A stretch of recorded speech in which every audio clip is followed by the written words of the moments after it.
Yeah, there we are. I got my monitor off to the side that you'll take a look at. And then, of course, right down below me is my Dexcom Clarity Report that we will look at here in just a little while. Actually, we'll look at it on the monitor itself so that we can see what's going on. If you've not joined us yet, if you have not joined us in the fast, you want to make sure that you jump in and do that. We've been having an amazing time as we've walked through this week. And for those of you who started your fast today, that's right. If you started your fast today, go ahead and drop in the comments and say me. I know we have community members that have been fasting. Some of you ended your fast yesterday. We gave kudos to you and shout outs. But if you started your fast today, I want you to go ahead and put me in the comments so that we can give you a special shout out as we continue moving through this space of being healthy. And if you've not been to our Move campaign yet, make sure that you are doing that. Make sure you get over there and join us. Metabolic optimization via exercise. So movement is a part of our health action plan. We've got walking, we got strength training, put those together, and those are two of the components of our Move campaign. Let's go ahead and let's do a check-in right now before we get into looking at my numbers. And when I check in, I talk about three different things: how I'm feeling physically, how I'm feeling mentally, and how I'm feeling emotionally as we are now, like I said, 56 hours into this fast. And when we checked in yesterday, I talked about being stable in terms of my energy level. I'm still in that same space, right now. Been doing a great job of hydration. Been doing a good job of resting. Remember, those are some of the components that will cause problems for people as they're fasting. And right now, I'm not feeling any of those. I'm not feeling like as though I'm lightheaded, dizzy, sweaty. Let's pop that up. Right, lightheaded, dizzy, sweaty, palpitations. All of those are not currently things that I'm struggling with. If you are fasting and you are feeling some of those, remember we talked last night about having that check-in, that check. There may be some things that you need to look at to make sure that you're doing everything you need to do to continue being healthy during the fast. And then, how am I feeling mentally? I am feeling clear. I'm not feeling foggy-headed, lightheaded. I'm not feeling as though I'm in a bubble or I'm fuzzy-headed. My mentation, my thought processes are clear. And you'll remember I have done shows in the past where we said, yeah, I'm not feeling that good because I'm tired or I'm dehydrated or some other thing was going on. But right now, feeling very good. And then finally, emotionally, it's been an interesting couple of weeks for me. And so emotionally, yeah, that one, I'm doing well. But lots of moving parts, lots of things are going on with me personally right now. And so that can have an impact on the fasting.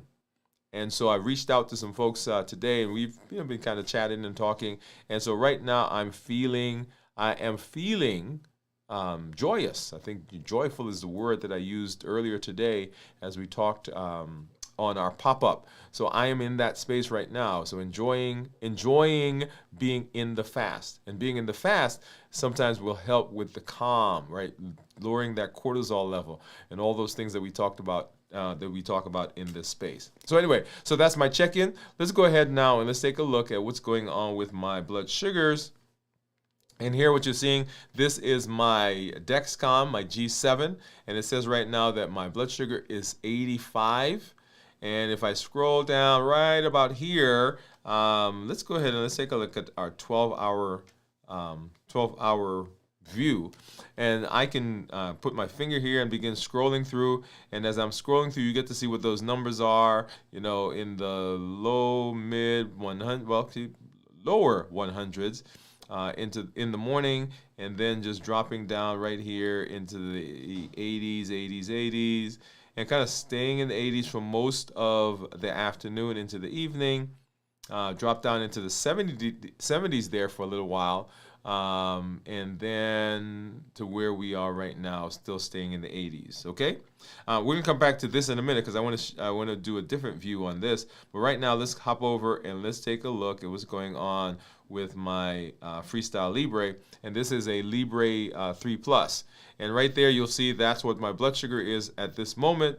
And then if I put my finger along the graph, you'll see there 90s, 80s, as we went through the day, and then dipped right here, right down, right below 70 a little bit, and then popped back up, and then to where we are right now. One of the things I like about this this view or this app is I can look at other reports, right? So let's look through here, and time and range. I can look at, see what's been going on, and we're looking at these numbers right here. You'll see a 98% time and range and 2% low. And so when I'm fasting, my blood sugar tends to go low, as you know, you've been watching. And so that's what you're seeing right there. If I look at the 14-day, 30-day, and then of course 90 days, what we're always interested in, because that's what the A1C comes from. And so right now you see I'm in target 87% of the time, and then 3% lows. And once again, those are lows that happen when I'm fasting. If I get out of this report and hop over to my average, you'll see right in this line right here, that's my average over the last 7 days. Here's my 14-day average, 30-day average, and then of course 90-day average. And down here, I always say I like this part of the graph because this breaks my blood sugars up according to what's going on at different times of the day. So I can see what's happening there, and I can make decisions based on, what, for instance, if I always see that, hey, about 12 o'clock or 1 o'clock, my blood sugar always spikes there, then my question then becomes, what's causing that? And what do I need to do to fix that? Because remember, those spikes, we want to avoid those as much as possible. Okay? All right. And then now let's go ahead, and I want to go over to take a look at my monitors. And I've got my Keto Mojo, and I've got my contour monitor right here. So let's go ahead and take a look at those. And in order to get the best out of that, I need to change and grab. So this is my container with all of my strips and lancets.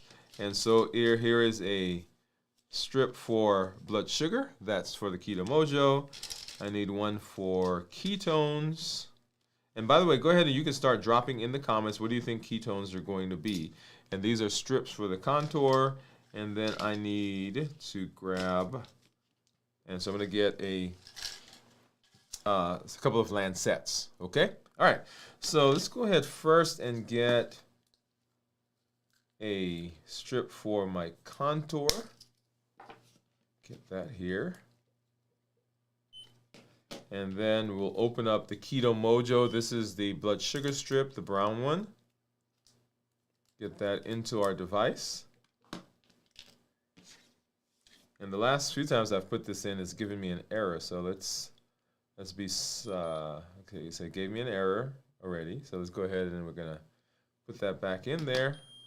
Okay, and then now let's open up this one. This is a ketone strip. And I'm just opening this because I wanna just have it off to the side, and we'll leave that here, and there we go. So that we'll have it available to us when we're ready. And then let's get one of the lancets, and as you know, I don't use lancing devices. There's a lancet. We're just going to pull that apart and get a finger, and let's use this guy right here, and ow, ow, ow, and that should give us a pretty good, there we are, all right? Pretty good drop. Get that started on the Keto Mojo. Get this onto the contour. And let's go back to this view. And you'll see here that the Keto Mojo says my blood sugar is 80. The contour says that it's 74. The Freestyle Libre says it's 70. And then if I go back here to the Dexcom says 87. And so you'll see we can have different numbers. Sometimes people will talk to me about, hey, my monitors are different in terms of the number. And remember, they can be 20% different from each other and still be considered to be in consistent with each other. So let's go ahead and get that one off. And I want to change to my ketone strip before this drop dries. Let's go ahead and make sure that we can get a good, so that gives me an error. Let's go ahead and get this back in. Okay, come on, come on. All right, y'all, so it's not wanting to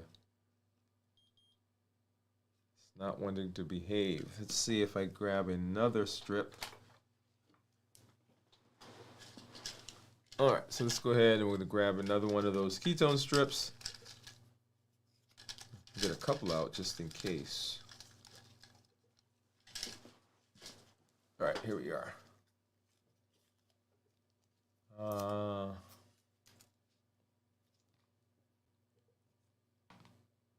And nope, still an error. Okay, I may have to have one of my folks here. Let's see. All right, well, we'll be working on that. Okay, all right. But what I wanted to show you from the Dexcom was this view, and we've looked at this view before, but here is a summary of what's been going on with my blood sugar, and this, of course, is over the last 14 days. Right, average blood sugar of 108 with a glucose management indicator of 5.9. So if I were to get an A1C, this is what I would expect it to approximate, right? A 5.9. And let's go ahead and let's jump over, and I want to do the 90-day average.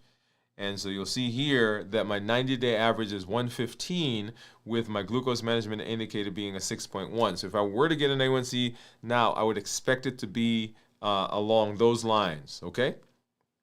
And well, we'll kind of see what we need to do about this Keto Mojo here in a minute. Okay, so let's go ahead and I'm going to hop over and we're going to take a look at the report because I want to go through a couple of things here on my report.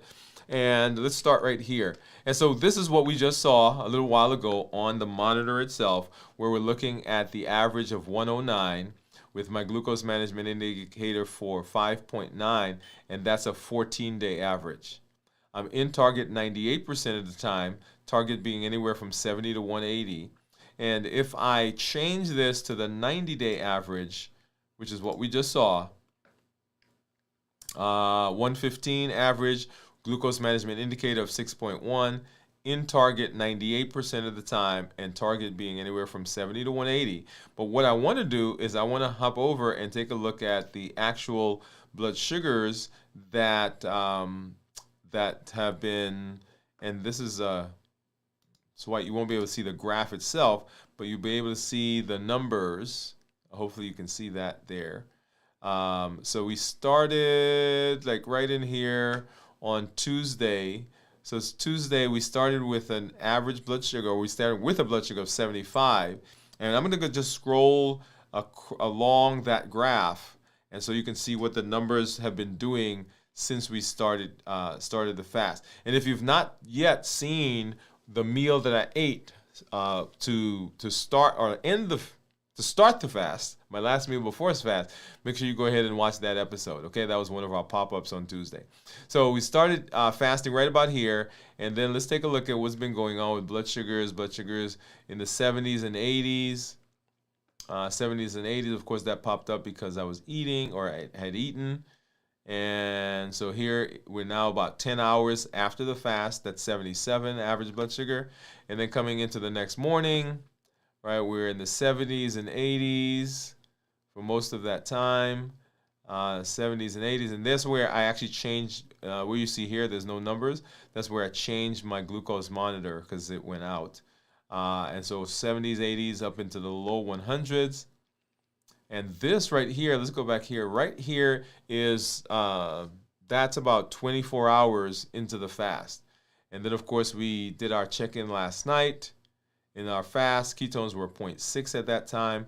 And then now coming into this morning, right, low 100s, 80s, 90s, 102. And when we did our check-in today, our pop-up, right there, our blood sugar was about 90, right? So that was our pop-up at 48 hours. And then, of course, coming into where we are right now. Awesome, awesome. Okay, so that's what's been going on blood sugar-wise. So excited that that you've been able to kind of see that. I'm going to let's see if I can get some help here for a minute. Give me a second, and let's see if I can get someone to give me some batteries. And those are, give me just a second. These are AAA.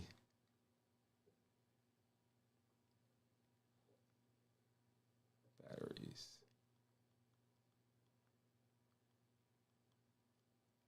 Okay. All right. So we'll see. We'll get to that here in a minute. All right. So let's go ahead and let's hop over and let's jump into our discussion for this evening. This is going to be a good one, y'all. I'm so excited about it. So here we go. Let's get over there.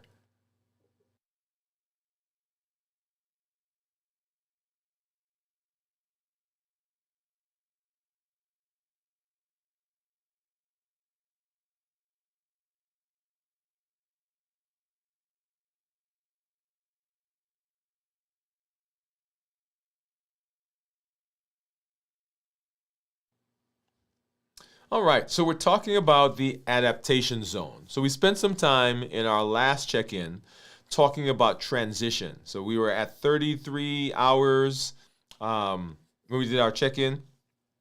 And that was when the body was shifting from carbohydrates, shifting into burning fat. And now we are way past that. And we're in the space where the structure that we've put in place, the things that we've done so far are now coming to fruition, right? That means that the transition is complete.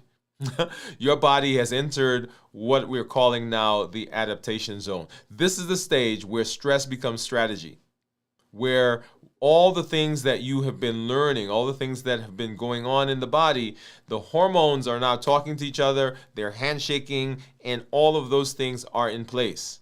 And what we want to do, we want to talk about what's happening on the inside of our cells. We're going to talk about autophagy and mitochondrial efficiency and hormonal harmony and how structure keeps this entire system going, right? So let's go ahead and let's get started. So let's talk a little bit about structure. Structure protects what motivation starts. Motivation begins your fast. For all of us who are here, there is some motivation, something that made us start the process of fasting. And we talked about several, some events, some epiphany, some learning, some education, something that happened, some family member, some event in our lives. And we were motivated. We hit the ground running. And we say, okay, we're going to do all that we can to be healthy. And so we ran in. And so we started and we hit the ground going, and we are in the process. And we decided that we were going to use fasting as part of the health action plan as one of the tools that we're going to do to right our metabolism. By 56 hours, which is where I am, the question isn't anymore, can I keep going? It's how do I support what's already working? Because we're well beyond the, I think I'm gonna do it. I want to do it, but I don't know. We're in it now. Because right now, your metabolism is no longer guessing, it's learning your rhythm. And our goal tonight is to understand that rhythm well enough to protect it, right? That's what we want to do. We understand it well enough to protect it. And so remember, our process, so the structure that we've put in place is protecting what our motivation started, okay? And so let's go ahead and let's talk about our transition from the transition that we've done to adaptation. Have you ever noticed, if you've been doing one of these extended fasts, that the fast suddenly begins getting easier, particularly if you've been doing and going through this fast with us as we've moved through this space, right? Suddenly it starts to get easier. The hunger subsides, your focus sharpens, sleep deepens. That ease isn't psychological, it's physiologic. Your body has crossed the metabolic bridge, if you will, from reactivity to regulation. And adaptation isn't endurance, it's alignment. It's not like I'm white knuckling, I gotta get through. No. This is alignment. So everything in your system, in your body, is now lining up to help you be successful as you're moving through the fast.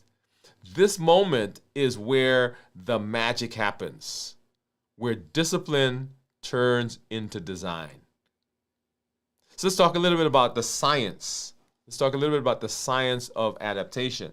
And we're going to talk about the cellular crossover, right? So let's look beneath the surface and see what's really going on in the body. Energy systems are stabilizing. By this point, right, glycogen stores are depleted, right? So we're well past that 24 to 30 to 36 hour mark. Beta oxidation, which is the breakdown of fat cells, is the dominant thing that's happening in our body right now. The liver converts those fats that are coming from fat cells into ketones, mainly beta hydroxybutyrate, acetoacetate, and it is helping us to maintain good hormonal balance. It is helping us to maintain good energy because we're no longer relying on the fluctuating blood sugar. We're now using fat. Ketone supplies most of your brain's ATP, right, while reducing the oxidative load. The result of all of this is clean energy.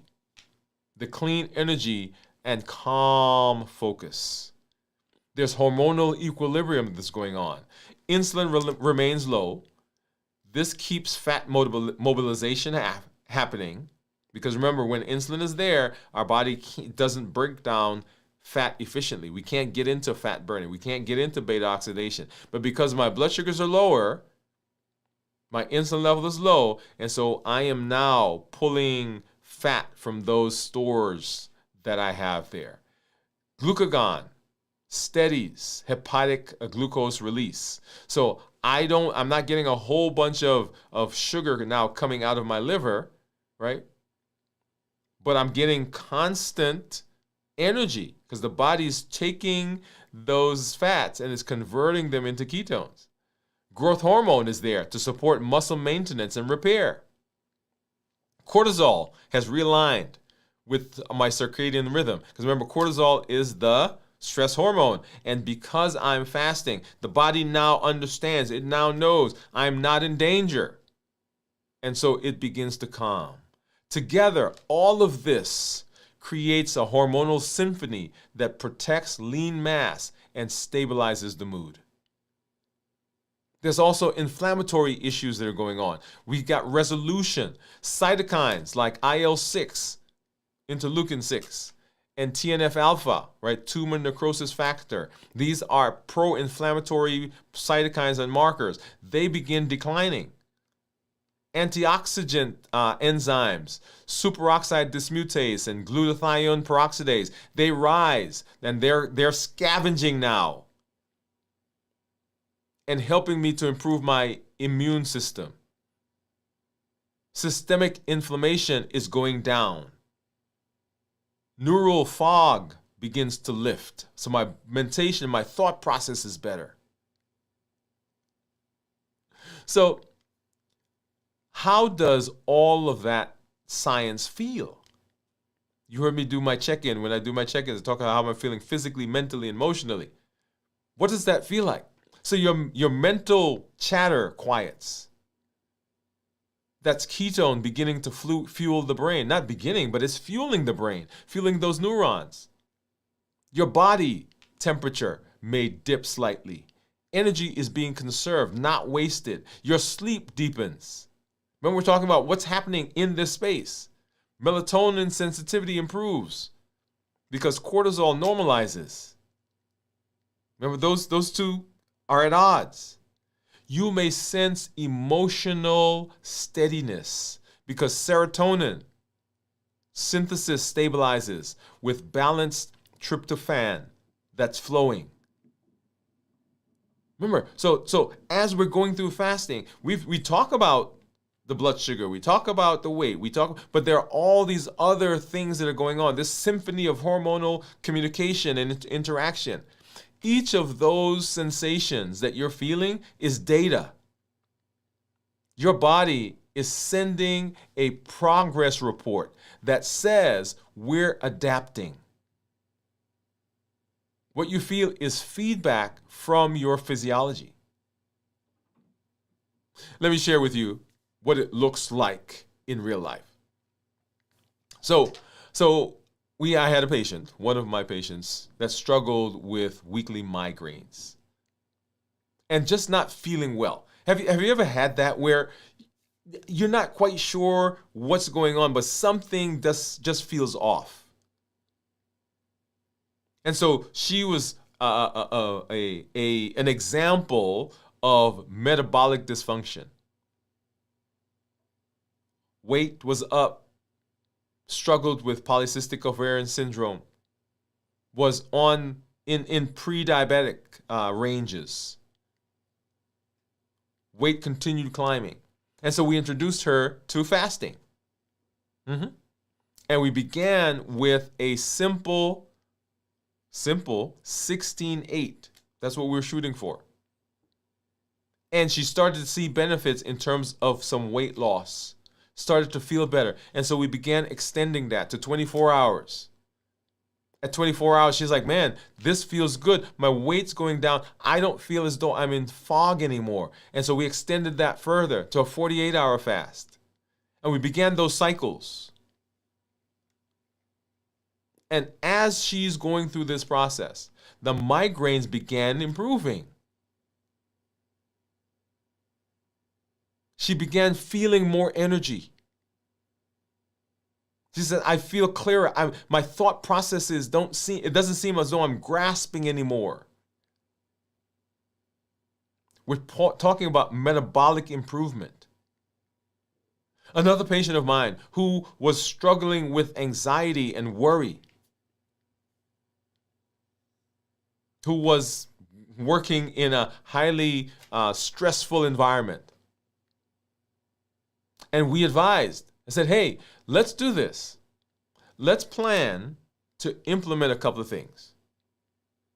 Let's plan to have a 2 to 3 minute break twice a day where you are, just for that moment, just for that time, you are calming yourself. You're doing some breathing. You're doing some meditation, something where you come aside where your cortisol level begins going down. And let's begin a fast. Let's begin an intermittent fast. We started with a 12 and 12 because she didn't think she could do anything longer. 12 and 12. And we extended that to 14-8. Okay? And we extended that to 24 because remember, our goal is everyone should be able to work their way up to a 24-hour fast at least. And then we started, once she got to 24, we got to 48 hours. Using that structured fasting with the punctuated times during the day where we're coming aside to breathe. Came back to see me in about 6 weeks. Sleep is better. Fasting blood sugar. I didn't say she was diabetic, right? Yes, she was. Fasting blood sugars were better. They had gone down by 10 to 15 points. Why? Because structure tamed cortisol.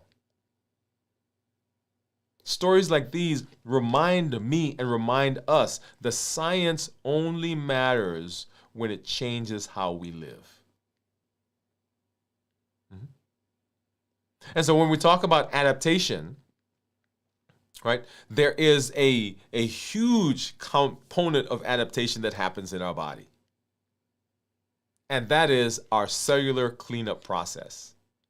At 56 hours, autophagic flux is peaking. Autophagy is the body's cellular cleanup process. Let's talk a little bit about that. So, autophagy is the body saying that I am going to go out and I'm going to recycle broken, damaged, unused, misshapen, malfunctioning parts of itself. It's the cleanup process. In fact, rather than say cleanup, let me say this. It is a renovation that's going on. Because cleanup simply means that we're tidying up stuff, right? We're dusting stuff off and washing things. And no, that's not what's going on. The body is literally renovating itself. It is doing things that are consistent with right? So cellular cross stuff we talked about. Doing things that are consistent with kind of recycling. So let's go inside. Let's go inside of the cells and see what's going on there. So mitochondrial biogenesis is happening. So mitochondria are those batteries that are in the body that are the places where we get energy from. Your body takes food, converts it to glucose, and it takes glucose and plugs it into the battery, the mitochondria, and then out from the other side comes the actual thing that we use for energy. Right? And when we're fasting, when we're fasting, autophagy takes off. And what it does, it triggers new mitochondria to be created. The mitochondria that are broken and the ones that are taken up and are sent to recycling, they come back and they come back more efficient.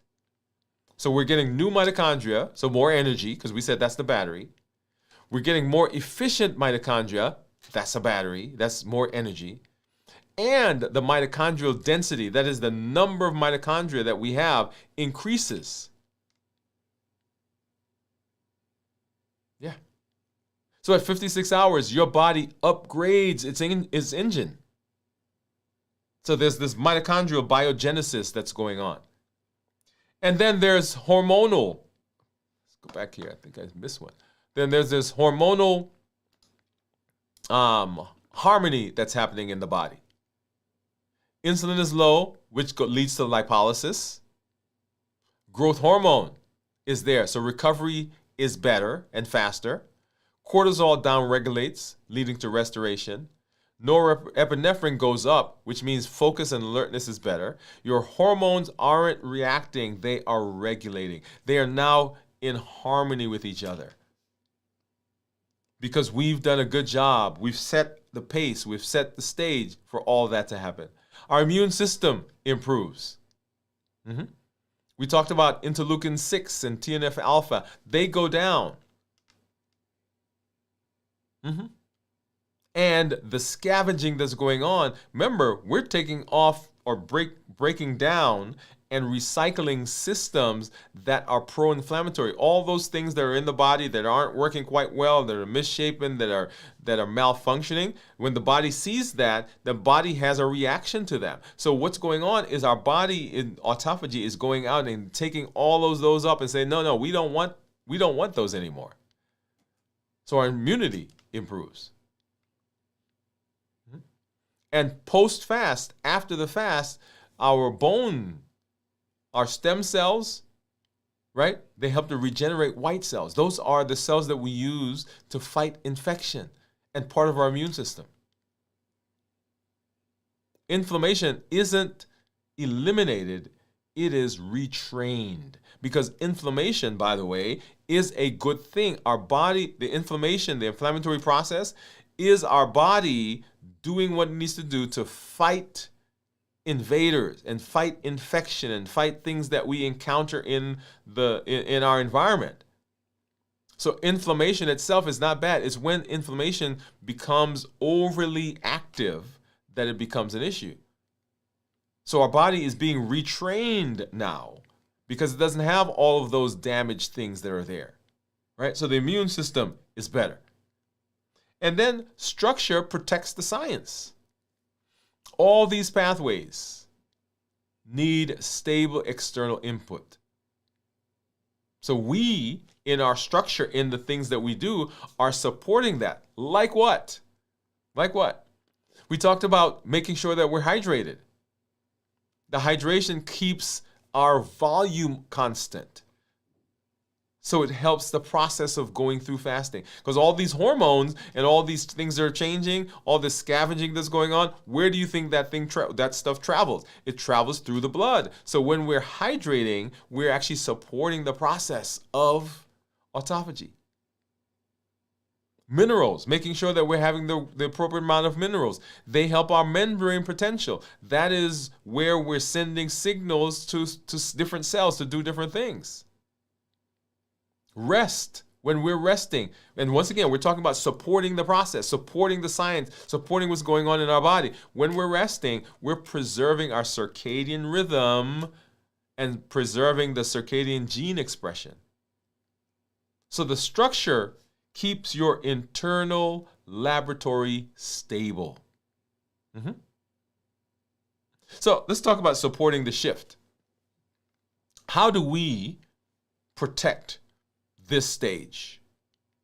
Because we've gone from, oh, we're not going to fast. Oh, we want to fast. Oh, we're fasting now. Okay, now we're doing an extended fast.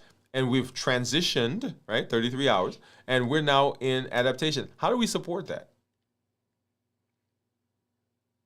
And we just talked about one of the things. So making sure that we are hydrating appropriately. You want to aim for half your body weight in pounds in ounces of water. So if you're 100 pounds, then 50 ounces of water. You may need to add some sodium to that, some magnesium. Dehydration causes problems for beta hydroxybutyrate. And because you can't transport it to where you need it if your volume is down. So hydrate. Number 2, you want to rest deliberately.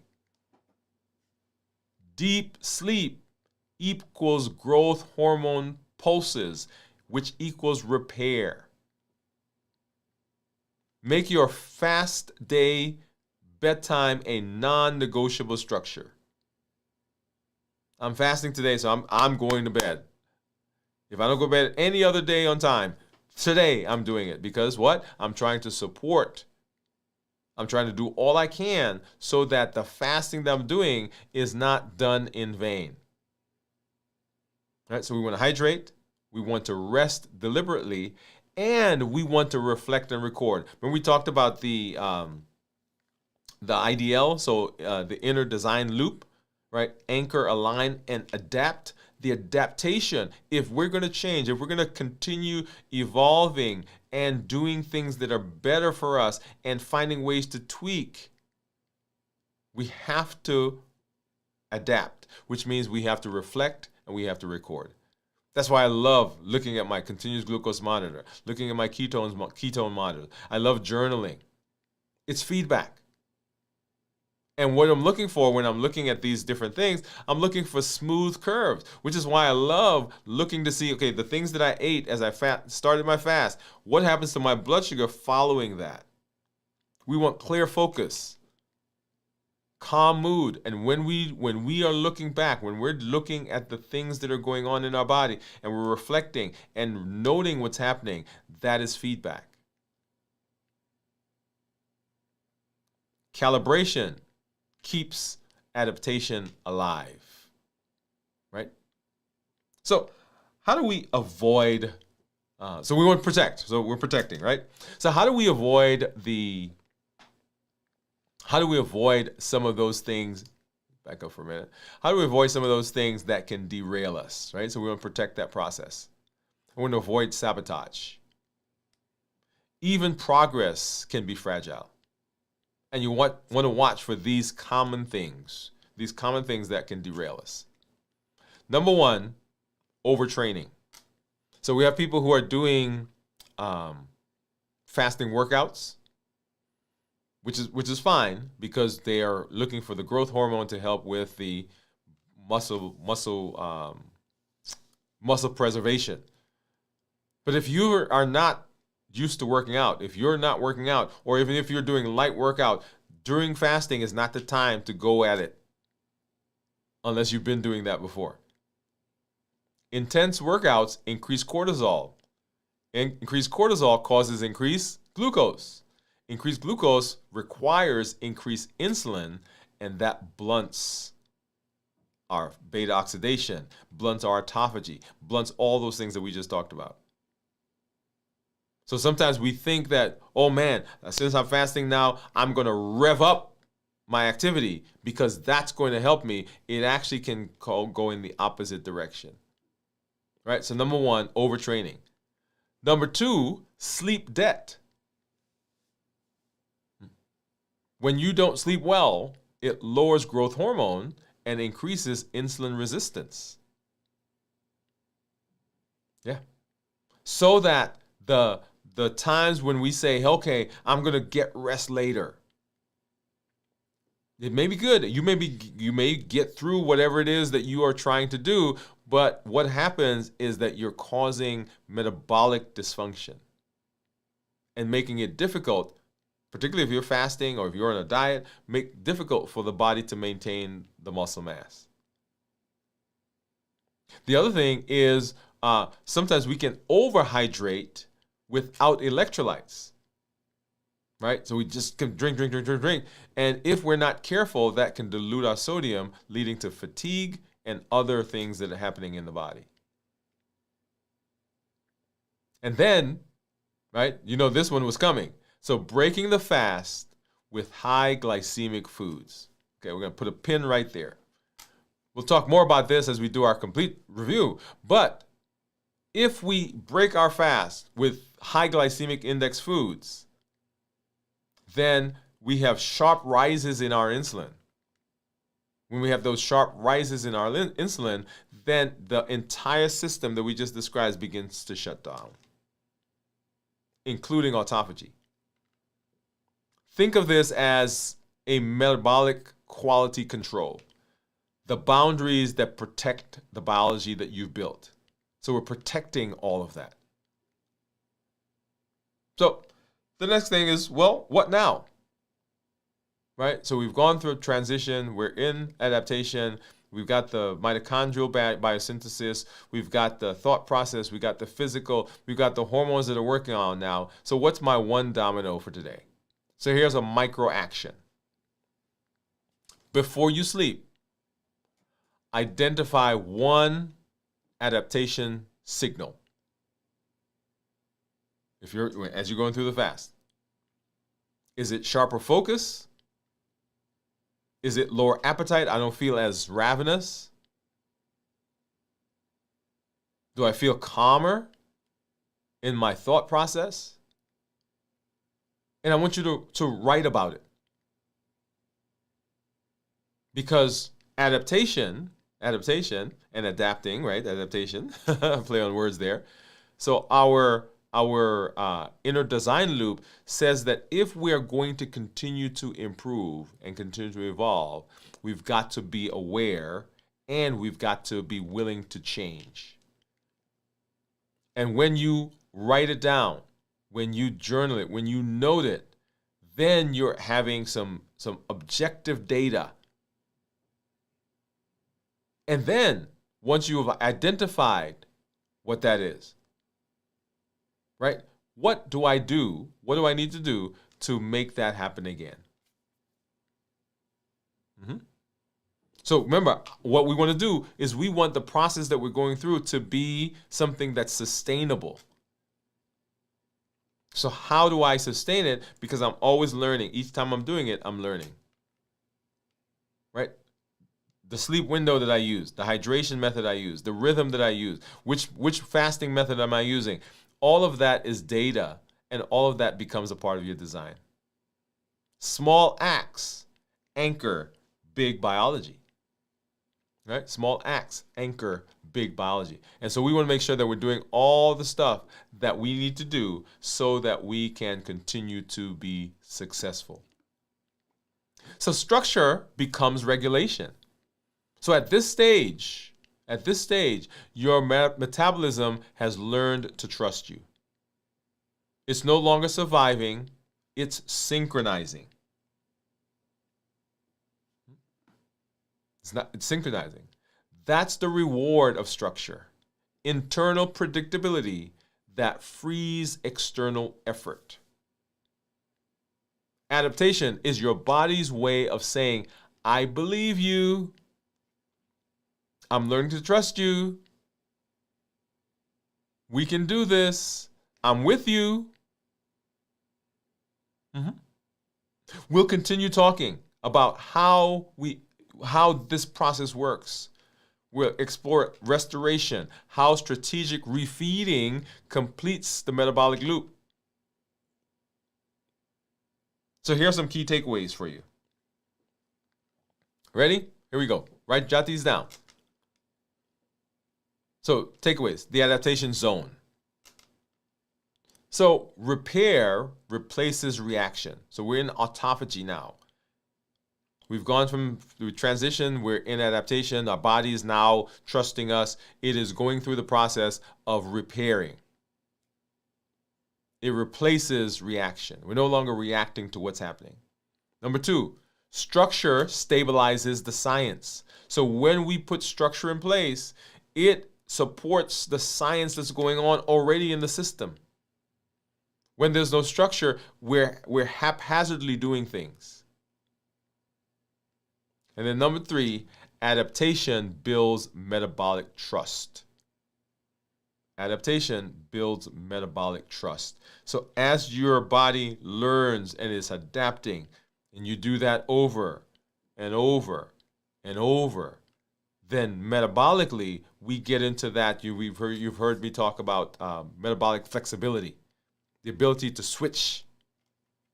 The body says, "Okay, we do this now. This is not a thing for me. This is not a big thing for me." Your body is recognizing energy. It's reorganizing those energy sources. Hormones and immunity around, and all of that is happening around stability. When this happens, the rhythm becomes steady. The science follows the structure.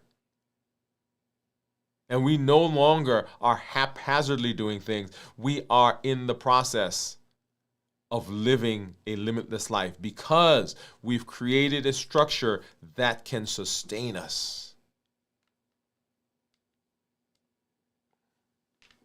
You've entered the most intelligent part of fasting, the calm within the chemistry.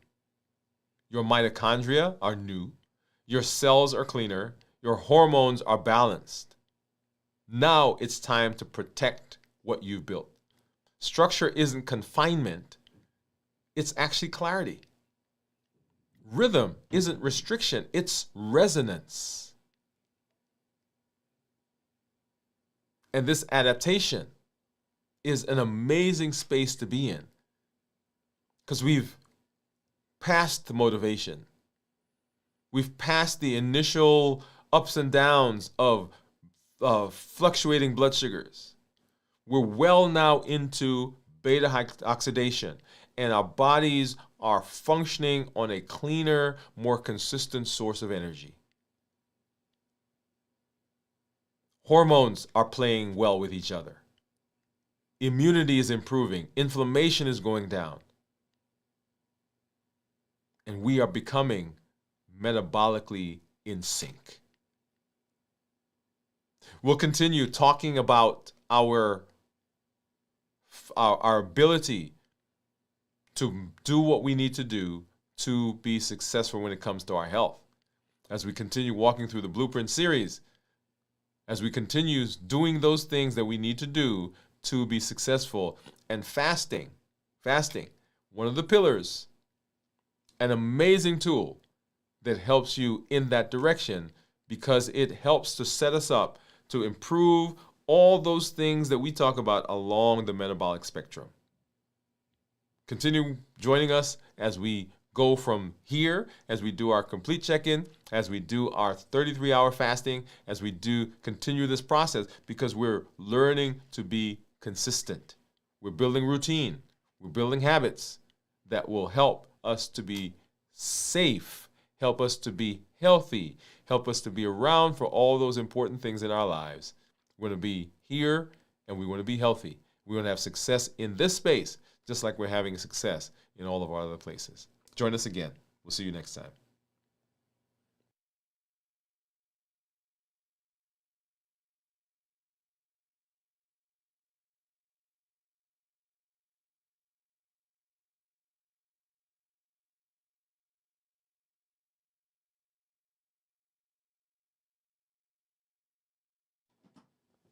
All right.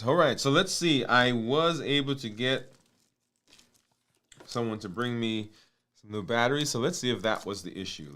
I'm gonna go ahead and get.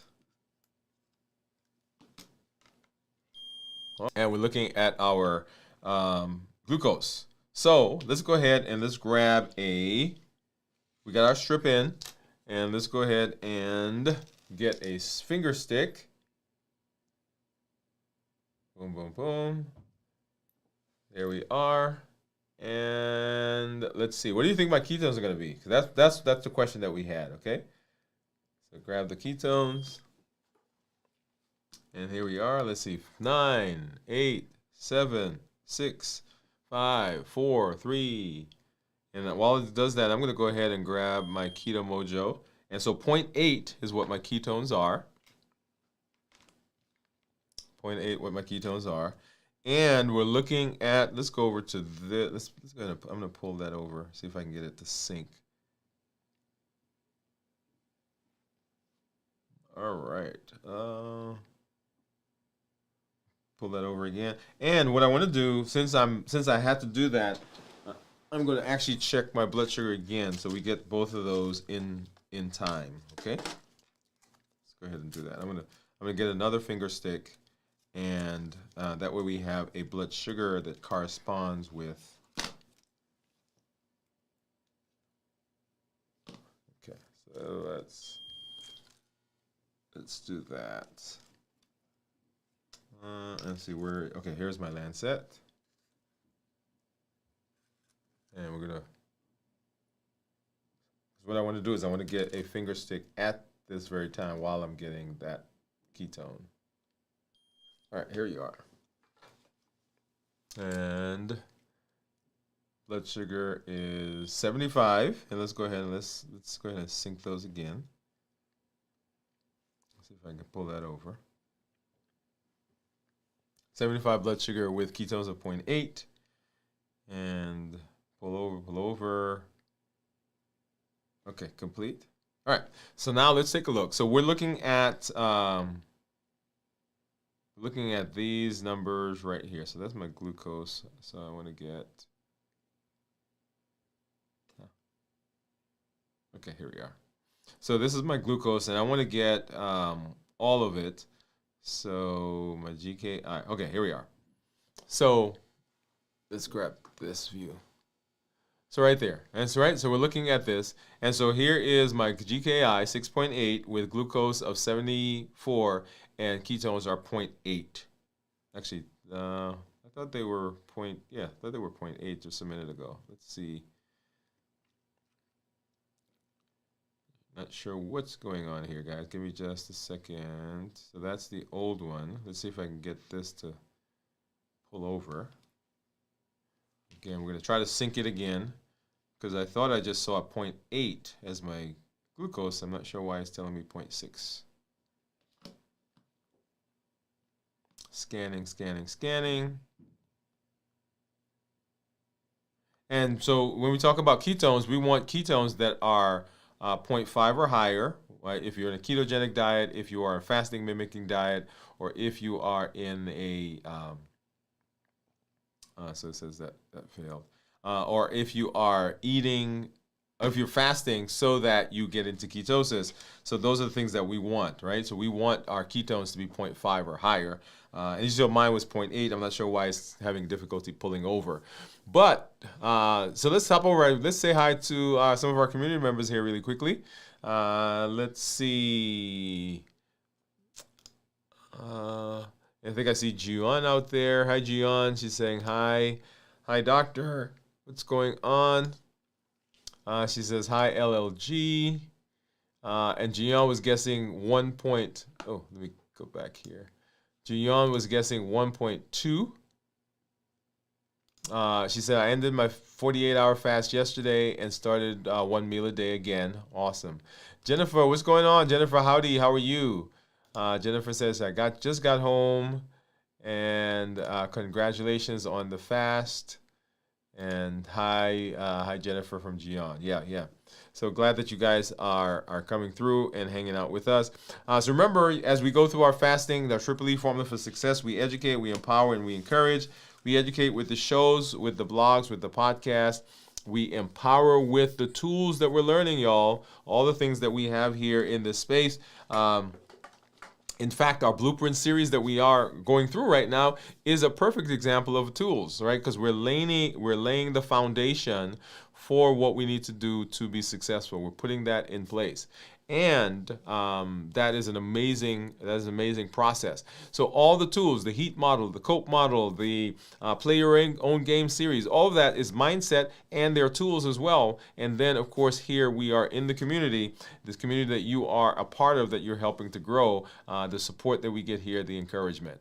So we educate, we empower, and we encourage as we move through our metabolic space to be metabolically healthy. And I do see, Jennifer, are you still doing your fast, or did you end that? Was that yesterday you ended, or are you ending it today? So Jennifer was on a mission, and so we're so proud of you. Give you a hand clap on some music for taking charge of your health.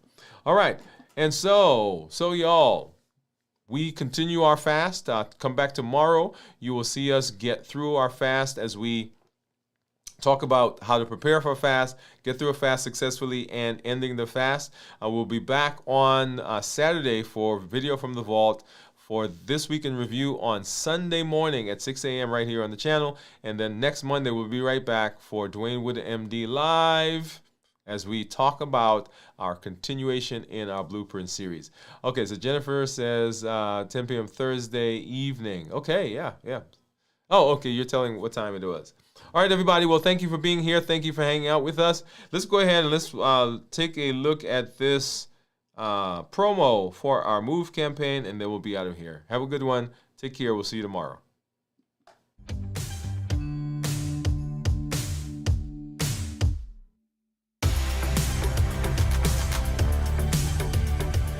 Welcome to Move, metabolic optimization via exercise. This isn't just about workouts. It's about moving your body, moving your habits, and moving your life forward. Each episode builds consistency, strength, and resilience step by step. I'm Dr. Dwain Woode, and together we're writing the story of health, transformation, and limitless living. This is Move. Let's get started.